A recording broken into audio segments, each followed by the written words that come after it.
fight cause I'm very nice. I practice it every night to get on this herd mic. You know I'm alert, right? You know that it ain't nothing to serve, right? And I be killing tracks to the earth like my birthright. I'm solid like sound money and you fools sound. Welcome to 3 Count Commentaries. So let's talk about Money in the Bank. Let's do some predictions. How about that? So let's start with the Kickoff Show. It is the Usos versus the Mysterios for the Tag Team Championships of Smackdown. I don't see the reason to take the titles off of the Mysterios right now. I think that there's still so much more for them to do. And plus, we don't really have any other teams lined up. You know, there's nobody waiting in the queue for, a tag team title match other than maybe Alpha Academy.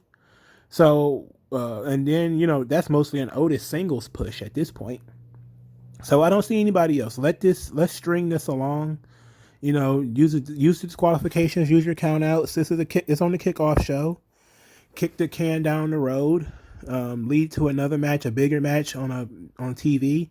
Let them cut promos on each other. Let them build a story around just the two teams. And let's do this thing right before we just put the Usos back in the title picture. I know that, Roman and the Usos as all champions is kind of a big deal. And, of course, WWE wants that visual. So that's probably what will happen. But I'm going to go with some kind of disqualification to prevent the title change. The next is the Raw Tag Team Championships. AJ Styles and Omos versus the Viking Raiders. Similarly, I don't think you need to put the titles on the Viking Raiders. There's no real reason to take the titles off of AJ Styles and Omos right now. There's nobody else. There's no other tag teams that I can think of that are in position to challenge AJ and Omos. So, I mean, you do have like a heel tag team in Mace and T-Bar, but they lost to Lucha House Party. So, you really don't have anybody in the queue to face them. So just keep the titles on Omos and AJ Styles, but have them win in a way that doesn't kill the Viking Raiders. Don't have like Omos beat them both and stack them on top of each other. Do a cheap pull of the tights or something like that to get the match over with. So you will have a reason to have a rematch maybe the next week or a week after or something like that. So don't bury the Viking Raiders and just kill them. But they certainly should not win. All right, so let's get into the main card. I'm guessing I'm in the main card right now. Rhea Ripley versus Charlotte Flair for the the Raw Women's Championship. All right, so there's a lot of Money in the Bank is going to be clouded in a lot of, what can you do in the future? Not who is going to win this match, but what can you do in the future? And I've heard a lot of the whispers about the Charlotte-Becky match. And I've said to myself, Becky doesn't need to wrestle Charlotte again. And if they want to wrestle each other, because that's just what they want, they don't need the title. Let Rhea Ripley keep the belt. Now, the story is a simple one if you want to do Rhea and Becky, because Becky never lost the belt and Rhea never beat Becky. And, of course, Rhea beat Asuka, but you could say, well, Asuka wasn't the real champion anyway. She won the belt in the Money in the Bank match. It's like, okay, cool. Whatever. But Becky is an uncrowned champion, and Rhea is the champion. Have Rhea beat Charlotte, and then just have Rhea wrestle Becky. That would be fine. I think that's equally good. SummerSlam is going to be pretty stacked. I think you want Rhea Ripley on the card, and I don't think you want to crowd her in with a stupid triple threat match or a fatal 4-way or anything like that. So I think that you definitely should have Rhea Ripley win the match. And it's a toss-up. It's a sad situation right now in that Rhea Ripley and Charlotte is a toss-up because there's, Charlotte much like Goldberg, you win the title when you don't need it. And I don't see how it benefits Rhea Ripley to stunt her growth by having her essentially get chased down in her very first real feud after winning the title, is that she basically gets hunted and loses the belt. I just don't see the point in that. I don't see how that benefits her. And I don't see that, how it benefits Becky Lynch in the long term to have a pretty strong opponent and Rhea Ripley get beat by Charlotte just so she can beat Charlotte for the title. It just doesn't make sense to me. I think people would do smarter business than that. Let Rhea hold the belt. She can even wrestle somebody else. You don't need to do Rhea and Becky right off the rip. You can wait, put some time into it. There's other big events. There's Royal Rumble. There's WrestleMania. Take your time. You don't need to rush. So I'm gonna go with Rhea Ripley. Let's go with the not SmackDown Women's title. There is no SmackDown Women's title. Let's go with the Women's Money in the Bank, rather. Women's Money in the Bank, Liv Morgan, Zelina Vega, Naomi, Asuka, Nikki Cross, Tamina, and Natalia, and there's somebody missing.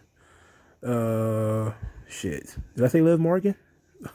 Maybe I did.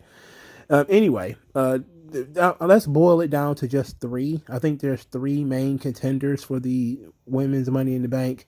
Zelina Vega, Liv Morgan, and Nikki Cross. I don't think anybody else has much of a chance of winning this match. I think those are the three. Of those three, it makes the most sense for Zelina to win. So I'm going to pick Zelina. That's my choice. The reason is because the Money in the Bank is a heel thing. Liv Morgan, they're pushing her as a babyface, as one of those "you deserve it" baby faces, which is mad annoying, because it's like, you deserve it until what? You deserve it until what? Like, she's been on the roster busting her ass trying to improve and all that kind of stuff. And yes, it is indeed sink or swim for Liv Morgan. But I think that the story is probably better served with her getting close and losing than her actually winning the Money in the Bank. I think that if she gets close and loses, the sympathy would be even stronger. Nikki Cross was my favorite up until a couple of weeks ago when she got pinned by Nia Jax.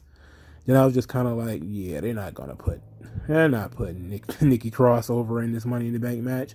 So the only person that really has any momentum going into the match is Liv Morgan, which will lead you to believe that Liv Morgan is going to be the winner. But I think that's just a distraction, because I think Zelina Vega is going to win because it fits her character. She has a storyline all built up with Bianca Belair. It makes perfect sense for her to try to steal the title in a sneaky type of way of trying to, causing a ruckus, hitting her with the briefcase or something like that. She also has history, I think I said this, with Bianca Belair from when they first came onto SmackDown and when they was on Raw together. So they have a history, and I think that works. You also have a history with her and Liv Morgan. And with Zelina with the briefcase, you could have Liv Morgan chasing the briefcase that Zelina holds. You could also have Zelina chasing Bianca, who has the title. And that's interesting. If you want to do the title switch, you can put the belt on Zelina and she can wrestle Liv. What would you do with Bianca Belair at that point? I have no idea, because I'm almost certain the plan is Bianca and Sasha, right? I would think that would be the plan. I would have Bianca win that match again, and then maybe have Zelina screw her to win the title. That would be fine. But I think that Zelina Vega winning the Money in the Bank is for the best. I think that's the best decision. I don't think you put it on the babyface. It just doesn't seem to make sense to do that. And I think that it's a waste of Money in the Bank, to be quite honest. I think playing keep away on Liv Morgan would make people frustrated. And then frustration can lead to sympathy. People could be like, they can empathize with that.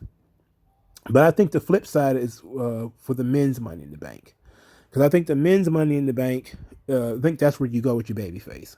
And I think the babyface is obviously going to be Big E. Now, there's only two choices for the men's Money in the Bank that I can, buy into. One is Big E. The other is Seth Rollins. Now, Seth Rollins doesn't need it because he's a former world champion, main event of WrestleMania, all that stuff. He doesn't need to win the Money in the Bank, even though I know it doesn't matter because they'll put it on Randy Orton, they'll put it on John Cena, they'll put it on Seth Rollins. But Seth Rollins is itching for this match with Edge. They don't need the title. They don't need it. Big E doesn't need it either. Like I said before, I maintained that I would have rather had Big E win the Royal Rumble. I think that's a better move or match for him to win. But he's been floating aimlessly for a long time now. And I think that what you do probably in a way to really put some heat on Big E, is you do the unthinkable. And what I think that is now that, to kind of tie into the next prediction, is I think you have Lashley absolutely obliterate Kofi Kingston and Xavier Woods. I think he just wrecks both of them. And Big E is the conquering hero that comes in and saves his boys. And I think that's the way you do it. I think that's the best way to make that move. Now, Smackdown doesn't need Big E anymore because now they have Finn Balor. So now you can move Big E to Raw and you can write off, Xavier Woods and Kofi for a little while and let Big E be the one to stand down Lashley. Now, I'm of course I'm saying this, I know all the rumors are, going around about Goldberg and Lashley and all that kind of stuff. And, that's all well and good. But I'm saying this seems to be a ready-made story in terms of you already got Lashley feuding with New Day. I wish they had not done that stupid tag team match or that other stupid Xavier Woods and Lashley singles match where Lashley got pinned. If Lashley was just, tying New Day in knots and pitching them around, this would make perfect sense for you to do like a big injury angle where Lashley, is bashing, Kofi with the stairs or hitting him with chairs or something like that. And Big E has to come to the ring and save him. And he brings the briefcase with him. And he's like, I kick your ass and cash in right now. That'll get people to kind of get Lashley to back down or, But I will also guess that the Money in the Bank winner could wrestle on Raw and SmackDown or, could jump ship. And that would keep him with his boys for a little while. So I think that's the ready-made story. You also do have a ready-made story with Rollins and Edge, but like I said, they don't need the belt in order to do their story. Also, when it comes to Rollins and Edge, if they did get the belt, I don't know, is that a win for Rollins or do we just have Edge beat Rollins? Because what would be the point of Edge winning the title if he's just going to lose it to Seth Rollins? It just wouldn't make any sense. It would probably be big for Seth because he got the pin Edge, but that's just being a transitional champion, transitioning the belt from Roman to Rollins. But I don't see them doing that either. Because I don't see Seth Rollins, not only do I not see him winning the Money in the Bank, I don't see Edge beating Roman. So I think a better decision would be to do some type of storyline where you have maybe the men's Money in the Bank as the first match. And like the show opener. I know people are going to cringe when they hear that, but consider for a moment that Seth Rollins loses and Big E wins the Money in the Bank or something like that. Now you have both of those angles set up for later, where Edge could cut a promo and maybe make fun of Seth Rollins for losing a little bit. Maybe he got really close and he lost. And then you can have that to be the impetus of Seth Rollins interfering and costing Edge the match. That way, Edge doesn't just get destroyed by Roman and devalued. He can have, maybe I'll get a rematch later kind of deal where you could have Edge and Roman too. But because Seth Rollins cost him the match, he wants to fight Seth Rollins at SummerSlam. He wants to, make him pay for costing him the title. And then you also have that opportunity with Big E if he won the Money in the Bank in the first match. You could always have Kofi and Lashley in like the fourth or the fifth match. Well, it's probably only 5 matches on the card, so that would be the main event technically. And you could do the big angle where Lashley is going too far, and he's going beyond sportsmanship. He's trying to actually hurt Kofi and Woods, and then you make Big E come out to make the big save. And I think that is that's solid storytelling. Of course, I wouldn't do the actual cash in that night. I hate when people cash in the same night that they win the damn Money in the Bank, because then it's like, part of the Money in the Bank gimmick is you walking around with the briefcase, and plus I think Big E is the kind of guy who should call his shot. I think that, that maybe Lashley getting him so emotional that he's willing to say a date, a date and a time for Lashley to show up and for them to fight. And plus, I just love the idea of Big E and Lashley. I love that.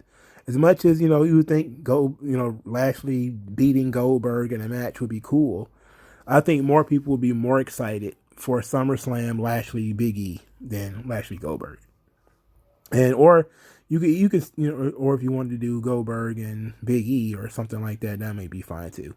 But I'm just looking at things logically, which I know WWE doesn't always do. So I know I tied in a lot of things together. But my prediction should have been pretty obvious. I expect Roman to beat Edge. I expect Big E to win the men's Money in the Bank. I expect the women's Money in the Bank to go to Zelina Vega. I expect Rhea Ripley to beat Charlotte.